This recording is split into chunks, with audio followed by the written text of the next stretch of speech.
Voix des signes.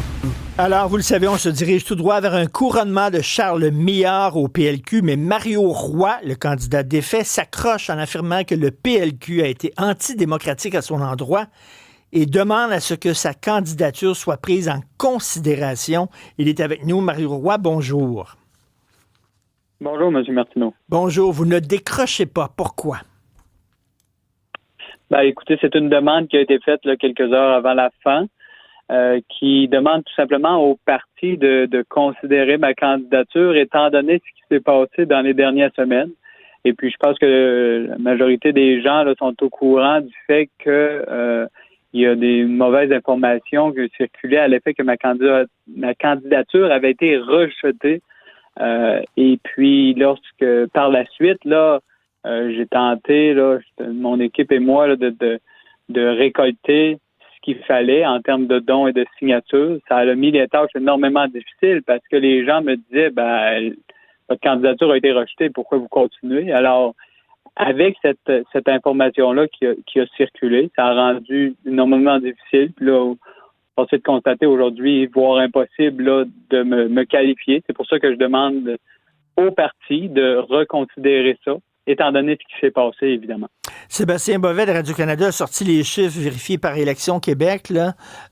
Charles Millard a réussi à ramasser 95 320 $ et vous, 250 $. Je pense que c'est assez clair que votre chien est mort, là, 250 $. Oui, ça, c'est les chiffres qui sont publics.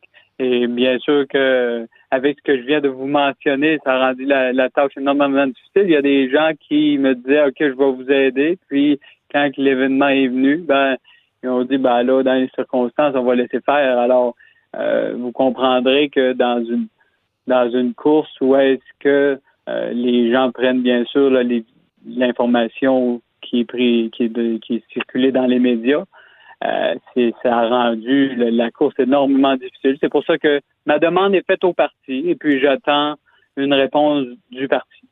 OK, donc vous voudriez que votre nom se retrouve sur le bulletin de vote, c'est ça? C'est ce que j'ai demandé, de considérer ma candidature comme officielle étant donné ce qui s'est passé.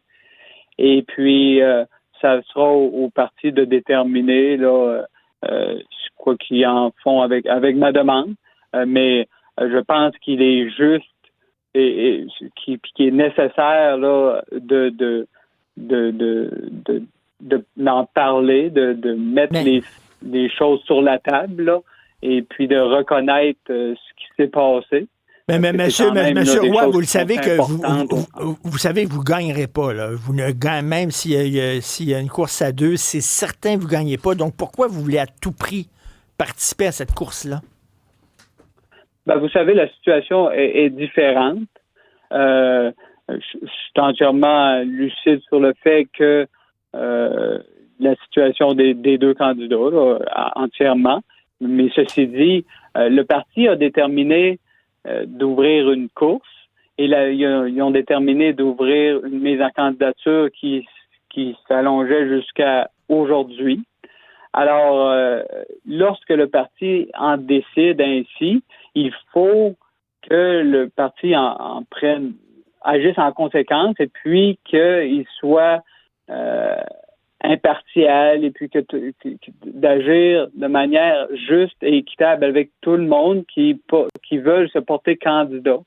Alors, c'est ça que je dis sur le fait que lorsqu'il y a de la mauvaise information qui a circulé, qui est sortie